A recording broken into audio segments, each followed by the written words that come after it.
Jumpa kembali bersama Agri Fanani Channel. Teman-teman, di video kali ini saya akan sampaikan beberapa kesaksian dari TKI dari BLK atau Balai Latihan Kerja PT Sentral Karya Semesta yang belakangan beberapa hari di video sebelumnya terjadi peristiwa yang sangat tragis. 5 PMI kabur dari penampungan dengan cara meloncat dari lantai 4. Setelah tayangnya video tersebut, semakin banyak ex TKI dari PT Sentral Karya Semesta yang menghubungi Japri saya melaporkan kejadian-kejadian dan pengalamannya selama berada di PT Sentral Karya Semesta. Seperti apa ceritanya? Simak video ini sampai tuntas dan jangan lupa sebarkan video ini ke seluruh media sosial Anda dan WA grup Anda supaya sampai ke seluruh calon PMI lainnya.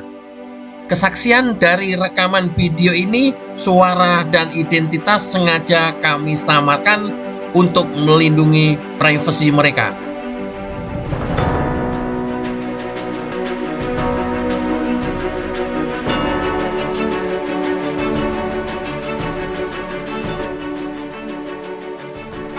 TKW yang terjun, perkataan TKW yang terjun itu memang benar. Kita itu di sana kurang istirahat.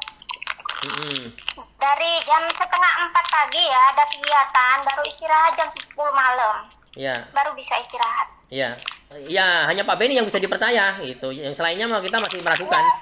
Ya Pak Beni, mudah-mudahan sampai bisa membela TKW yang lain gitu loh. Ya, siapa? Jangan sampai sebenarnya kita itu udah nggak apa-apa, cuman kasihan kalau ada TKW yang baru gitu di sana kan kayak tersiksa banget.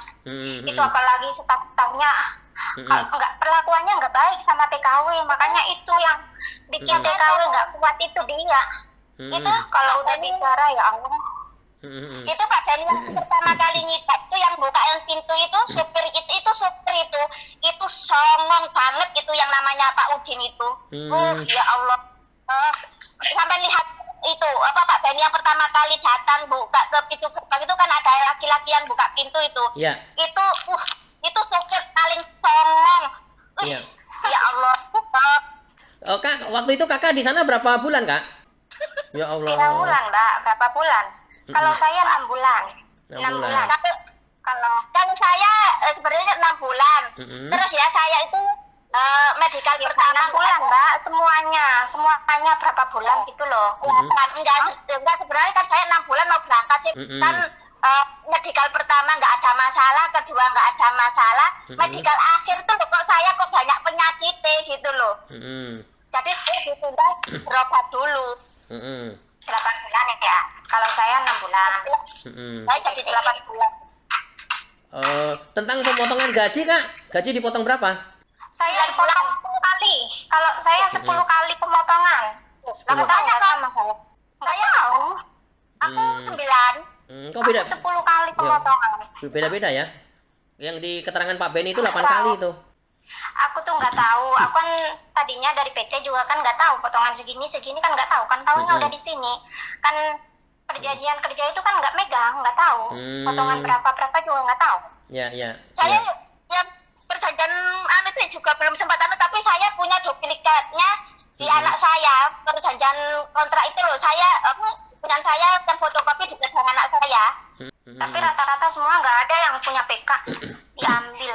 Iya. Ya diambil semua punya ada yang berani. Nggak ada yang berani nyangkal. Kalau udah itu enggak ada yang berani membahas. Selama dipotong gajinya itu terima gaji tiap bulannya tinggal berapa? Di rupiah kan tinggal berapa ya? 2 apa 3 ya? Lupa aku. Belum tentu per bulan kan nggak sama. Nggak sama, iya. Lantai 4 itu tinggi ya? 15 meteran lebih ya? Ya tinggi kan, tinggi kan jemuran itu. Itu juga kalau udah dipanggil gitu kan sebentar panggilan gitu. Kita tuh harus lari-lari, harus cepet.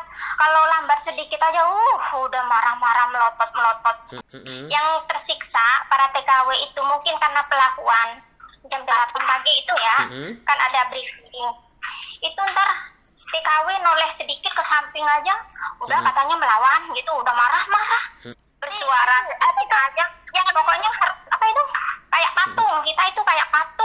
Harus ngelihat ke dia terus. Kita semua dihukum mulai dohor nyampe isya baru dikasih makan. Ya Allah. Mau sholat nggak di atas. Itu disekap di atas itu, di atas yang di lantai duduk di lantai 2, Mbak. Lantai 2, di lantai 2. Yang ada kursi-kursinya itu dikumpulin semua di situ, nggak boleh kemana-mana. Marah-marah suruh ngaku. Banyak yang sakit semua dikumpul, yang sakit nggak peduli, sakit nggak sakit nggak peduli. Kayak kita ya ada teman-teman kunjungan dikirim terus kayak pokoknya kiriman makanan itu dibawa nggak boleh, nggak ada provokasi dari belakang, nggak ada, memang murni real itu. Ini saya kalau rata-rata di sana itu pada nggak betah. Oke. Terus janggalnya juga ya, kalau kita punya kesalahan pulang telat dari izin pulang ya, kita itu dihukum suruh jaga CKS itu berdiri mulai jam 6 bersih-bersih, jam 7 nyampe setapnya jam 8 baru pulang, kita baru istirahat berdiri di depan pintu. Kalau ada apa-apa manggil apa gitu, harus pokoknya kalau ada panggilan harus langsung gitu, lari-lari pokoknya lari terus. Saya lihat Pak Beni Sidak itu di kantor TKS itu kok nggak ada orang jaga gitu loh, kok aneh. Padahal itu waktu banyak yang piket TKS jaga. Terus hari Sabtu Sabtu juga TKS kok ada. Terus satpamnya juga TKW. Terus yang satpamnya TKW, bukan itu. Cuman kalau malam orang luar laki-laki. Kalau sehari-hari itu TKW. Terus kayak yang masak di rumahnya Bu Imelda di perumahan Arjasa itu yang masakin Bu Imelda, yang membersihkan rumahnya Bu Imelda itu juga TKW, nggak dibayar. Pak Beni suruh nyelidiki diam-diam, disuruh nyitak di rumahnya di perumahan Arjasa. Itu pas ada TKW di situ. Di rumahnya Ibu Imelda ya?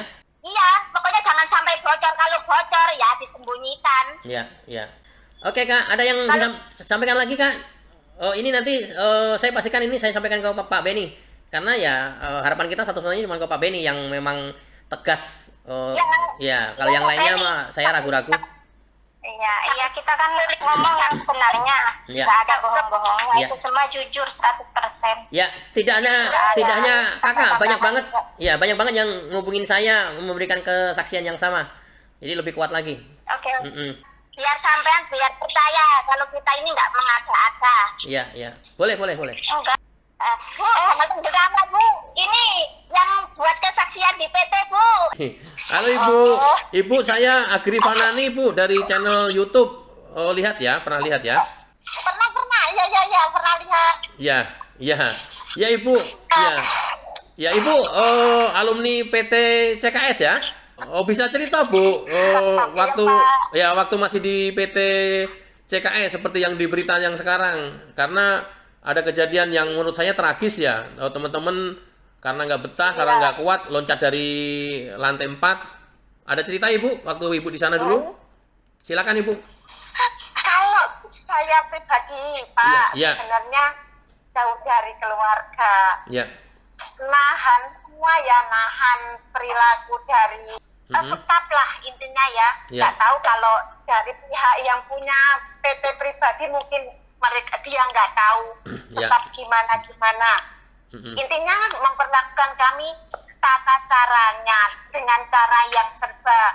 Ibaratnya contoh mandi cuma dikasih 1 ember itu buat cuci rambut. 3 menit udah selesai. Itu udah peraturan yang nggak sama dengan PT ku dulu, karena dulu juga pernah masuk PT juga. Memang udah disetujui, tapi kami nggak boleh pegang HP. Padahal dari PT lain semua pegang HP, dari CKS aja yang nggak pegang HP. Tapi cara mereka memperlakukan kami yang kami nggak suka. Iya, termasuk. Terlalu ketat. Ya, karena nggak boleh megang HP itu juga pelanggaran. Oke, terus? Iya, terus ada lagi. dikenakan sanksi atau dimintain surat tanah, terus dimintain uang yang sekian. Yang nggak punya jaminan kita cuma nangis. Yang nggak punya jaminan kita punya nangis. Air mata yang keluar. Sedangkan kami mau keluar negeri itu enaknya ngomong nggak punya apa-apa, mau cari modal buat beli kayak tanah, kayak nyaur utang lah itulah. Pokoknya banyak utang lah, Pak. Nah, kenapa kalau kita mau ketemu keluarga harus dimintain sertifikat tanah, dimintain uang sekian banyaknya. Kami terus terang nggak mampu. Itu dari PT CKS yang nggak kami suka. Saya pribadi, kalau lainnya masih suka tata cara CKS, monggo. Kalau saya terus terang nggak suka dengan caranya itu. Rata-rata. Ya, saya belum ngerti kenapa justru pada saat pulang kok malah dimintain sertifikat atau BPKB mobil. Dia takut. Dia takut nggak balik lagi. Kita nggak balik lagi. Soalnya kalau udah keluar dari CKS positif nggak mau balik lagi karena seperti di penjara. Ya. Ini berkas saya ngambil itu saya juga dipersulit. Berkas saya pribadi atau belum ada yang dipulangkan. Padahal saya udah di sini udah mau 3 tahun, Pak, terus terang. Punyaan saya juga bisa diambil nyampe sekarang. Saya sudah dipersulit. Saya kan teleponan kalau keluar yang dari keluarga jauh itu kan kasihan, bolak-balik cuman mau ngambil itu kan nggak dapet, ntar balik lagi kan kasihan. Iya, kalau jauh kan kasihan. Kalau dekat kan nggak masalah, bolak-balik. Ya nggak sedikit, Pak, terus terang. Ya. Alhamdulillah kami melihat di TikTok itu kok CKS kayak gitu. Alhamdulillah udah ada yang mewakili suara hati kami yang sebenarnya mau menjerit, mau cerita. Kami orang nggak punya. Ya. Kami orang rendahan, jadi cuma diam dan diam. Ya. Iya, cuman meskipun orang nggak punya kayak kami juga kan nggak rela kalau diperlakukan kayak budak gitu semaunya. Benar, kami diperlakukan kayak budak, seperti perih pedih lah. Soalnya bangun jam 4 kita udah di situ ada yang ngurus burung ya, kami yang ngurus. Terus keluar masuk tamu kami yang ngurus. Ada lagi yang piket dapur dan sebagainya itu mereka memeras tenaga kami itu seenaknya kayak budak. Bahkan saya sendiri mau teto. Saya mau teto itu, Pak. Saya mau teto, Pak. Saya mau teto salah satu huruf dari di paspor ada Y-nya pasporku dulu yang sekarang nggak ada. Itu saya dimintain uang. Saya 3 kali tetuan. Saya 2 kali. Salah saya terus. Ujung-ujungnya masalah makan. Ujung-ujungnya uang. Dengan cara mereka ibaratnya perlakuan yang saya pernah, Pak. Saya pernah menjalankan ibadah yaitu sholat. Waktu itu ada pengumuman bisa nggak bisa turun. Nah, waktu itu saya masih pakai mukena, nyampe saya mau jatuh dari tangga gara-gara takut dari salah satu staf itu ngomong kalau nggak turun ada hukuman. Itu namanya apa? Gimana ya? Nggak ada alasan. Pokoknya dipanggil harus langsung. Kayak kilat. Tahu kami nyadari yang punya PT itu nanti peduli alasan apapun. Mau di kamar mandi, mau tidur, mau sholat. Yang penting kalau ada panggilan itu langsung kita hilang. Kami kemarin lihat di YouTube waktu yang punya PT itu ngomong katanya kami nggak tahu masalah anak ini lompat dari sini. Bohong, kenapa nggak tahu? Jelas-jelas peraturan mereka kayak gitu. Di mana-mana itu CCTV loh. Dia nggak tahu dia alasannya yang lompat dari PT itu dia bilang katanya kok ada yang provokasi. Udah janjian di bawah. Nah, ada yang ngajak dari PT lain bahwa menjanjikan lebih tepat terbangnya dari PT CKS. Bohong. Itu bohong. Kalau saya bilang bohong. Iya. Oke, Kak, terima kasih banyak. Ini saya izin. Tapi saya izin, ini saya upload di YouTube ya, Kak. Nanti saya laporkan ke BP2 MI juga supaya ditindaklanjuti. Oke teman-teman, sampai di sini perjumpaan kita. Bagi Anda yang mengalami peristiwa yang sama, untuk tidak takut melapor, tuliskan di kolom komentar. Nanti saya akan kasih nomor telepon dan saya akan tindak lanjuti. Jangan lupa matikan tombol subscribe warna merah supaya video ini bisa menyebar lebih luas lagi. Wassalamualaikum warahmatullahi wabarakatuh. Dadah.